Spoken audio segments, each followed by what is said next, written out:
sakit saat itu. Nabi Muhammad keluar dari rumah beliau, dibantu oleh Sayyidina Ali dan Fadl ibn Abbas. Dibantu oleh Sayyidina Ali dengan Fadl ibn Abbas. Rasulullah datangi ke masjid yang saat itu Sayyidina Abu Bakar menjadi imam. Kemudian saat Nabi Muhammad datang, Sayyidina Abu Bakar mundur ke belakang.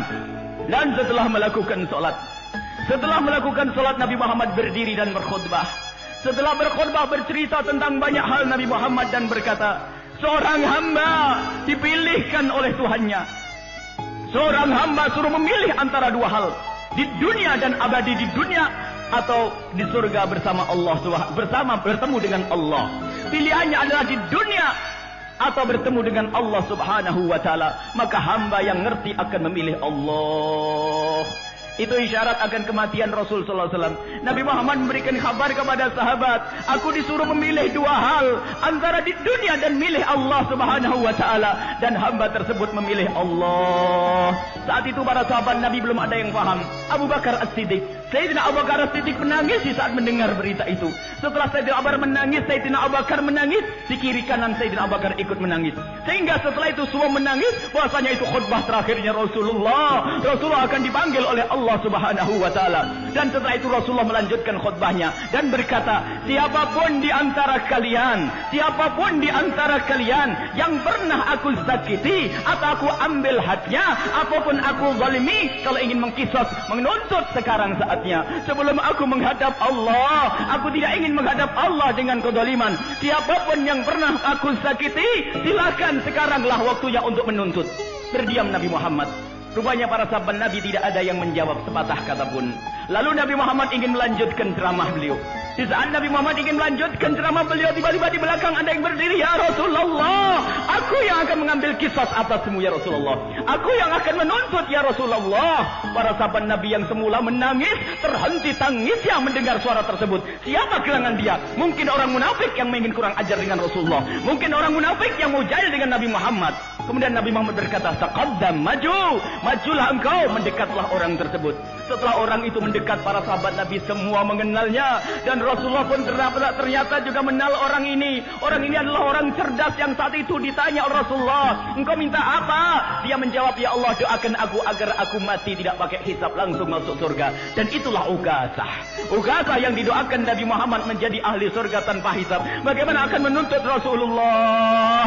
Dia berkata, aku akan tuntut ya Rasulullah. Kemudian mendekatlah Uqasah. Sayyidina Ali yang ada di kanan Nabi, Sayyidina Fadl bin Abbas yang ada di kiri Nabi tidak terima. Ya Rasulullah, biar aku yang tanggung apa yang akan dia lakukan untukmu, aku tidak rela. Biar aku yang disakiti ya Rasulullah. Sayyidina Fadl pun berkata, biar aku yang disakiti ya Rasulullah, jangan engkau ya Rasulullah. Nabi Muhammad menjawab, tidak, itu urusanku dengan dia. Ini urusanku dengan Uqasah. Uqasah apa yang kau tuntut atasku wahai Uqasah? Uqasah berkata, ya Rasulullah, engkau masih ingat waktu berada di perang Badar? Saat engkau meluruskan barisan perang, engkau telah engkau telah memukulku dengan tongkatmu, dan ketahuilah pinggangku sakit sekali ya Rasulullah. Dan sampai hari ini pun masih aku rasakan sakit. Aku akan balas atasmu ya Rasulullah. Nabi Muhammad berkata, baik Uqasah, balaslah kalau ingin membalas. Uqasah menjawab, ya Rasulullah, waktu engkau memukulku aku tidak pakai baju. Sekarang engkau pakai baju, buka bajumu ya Rasulullah. Akhirnya dibukalah baju Rasulullah SAW. Ya Rasulullah, engkau dulu memukul dengan tongkat, aku tidak punya tongkat. Diambil, diberikan tongkatnya Rasulullah. Pukullah aku dengan tongkatku. Akhirnya Uqasah memegang tongkat tersebut. Lihat, memegang tongkat tersebut dan digoyang-goyangkan tongkat tersebut. Sekali, dua kali digoyangkan tongkat tersebut, dan ternyata setelah itu tongkat dibuang dan dipeluklah perut Rasulullah sallallahu alaihi wasallam. Dipeluklah perut Rasulullah. Kemudian Rasulullah berkata, Uqasah, apa yang kau lakukan ini? Ya Rasulullah, aku merasa bahwasanya ini akhir-akhir kehidupanmu ya Rasulullah. Sungguh ya Rasulullah, aku ingin sentuhkan kulitku di saat kau masih hidup ya Rasulullah. Allah. Kecerdasan orang yang mencintai Nabi sallallahu alaihi wasallam. Ini yang harus kita hadirkan, makna kecintaan kepada Nabi Muhammad sallallahu alaihi wasallam. Dan juga ada namanya Ibnu Tithinah, Zaid Ibnu Tithinah. Zaid ibn Dithinah adalah salah satu sahabat Nabi sallallahu alaihi wasallam yang saat itu oleh Abu Sufyan dipukuli, disiksa, dicabut telinganya, matanya, suruh mengingkari Nabi sallallahu alaihi wasallam. Suruh keluar dari agama Nabi Muhammad, tidak. Lalu setelah itu Abu Sufyan yang waktu itu masih kafir berkata kepada Zaid ibn Dithinah, Zaid ibn Dithinah, kau akan disalib, kau akan dibunuh, kau akan mati, kau disiksa. Dia mengatakan tidak ada masalah. Bagaimana kalau seandainya ditukar dengan Muhammad? Bagaimana, kau setuju atau tidak? Ibn Dithinah berkata, Zaid ibn Dithinah berkata, demi Allah, aku tidak rela jika Nabi Muhammad kena duri di rumah sementara aku enak-enak di sini. Aku tidak rela Nabi Muhammad kena duri pun aku tidak rela. Bagaimana akan kau siksa? Tidak, aku tidak akan merelakan itu semuanya. Sampai Abu Sufyan saat itu berkata, Wallah, karena mereka juga kenal Allah biarpun mereka menyekutukan Allah. Wallah, demi Allah, aku pergi ke Rom, aku pergi ke negeri-negeri ajam, aku melihat semua orang pada mengagungkan raja-raja mereka. Akan tapi aku tidak pernah melihat orang yang mencintai dan mengagungkan sahabatnya seperti Muhammad. Wallahi inni ma ra'aitu ahadan yuhibbu ahadan kahubbi ashabi Muhammadin Muhammada. Aku tidak pernah melihat orang yang mencintai seseorang seperti sahabatnya Nabi Muhammad mencintai Nabi Muhammad sallallahu alaihi wasallam. Sahabat Nabi sangat mencintai Nabi sallallahu alaihi wasallam, jadi tidak rela kalau seandainya Nabi Muhammad diseksa, sampai akhirnya waktu itu dia akan dibunuh. Kemudian setelah itu berkata, kau akan dibunuh wahai Zaid ibn Dithinah, silahkan kalau mau bunuh aku.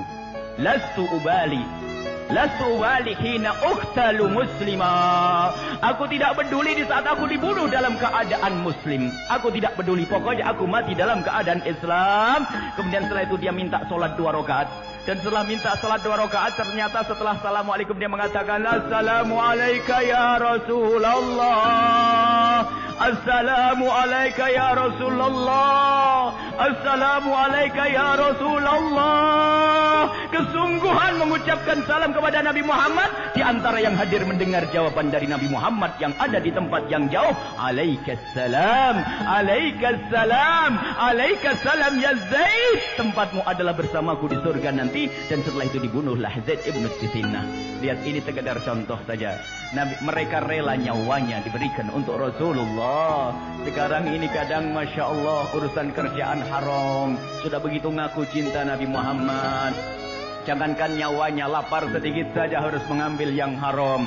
Kadang-kadang bukan urusan lapar, hanya pengen baju yang bagus saja ngambil yang haram. Pengen mobil bagus ngambil yang haram. Bukan mau mati. Ini yang harus jadi pelajaran buat kita. Ingat Nabi sallallahu alaihi wasallam yang mencintai Rasulullah, yang mencintai Nabi Muhammad sallallahu alaihi wasallam. Tunjukkan di rumahmu wahai para suami, bagaimana istrimu di rumah. Sudahkah dekat dengan Nabi sallallahu alaihi wasallam? Bagaimana solat mereka? Bagaimana pakaian mereka wahai ahli maulid? Bagaimana cara hidup mereka wahai ahli maulid? Bagaimana engkau di toko wahai ahli maulid?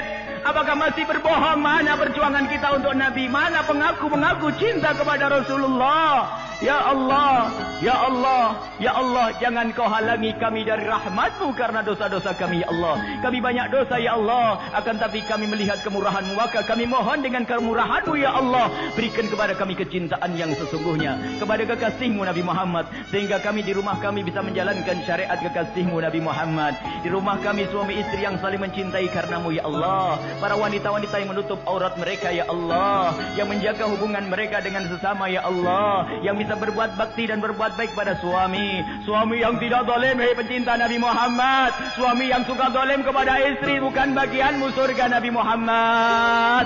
Hei para suami yang suka ngomong kasar kepada istri, apa arti maulidmu? Kau adalah pendusta jika ternyata kau belum bisa berkasih sayang dengan istri-istrimu yang Nabi berpesan, Istausu bin nisa'i khaira. Hei para suami, ingatlah wanita-wanita, perhatikan mereka, ajari mereka yang benar wahai para suami. Wahai para istri, ingatlah Nabi Muhammad pernah berkata, banyak wanita masuk neraka gara-gara apa? Yakfurnal ashir, tidak pernah terima kasih pada suami. Yuktirna syikat, banyak mengadu.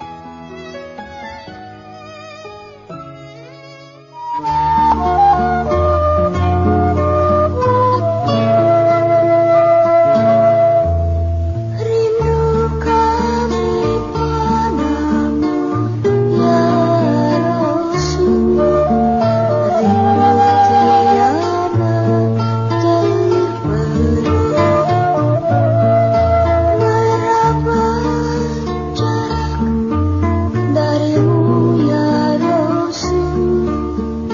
terasa.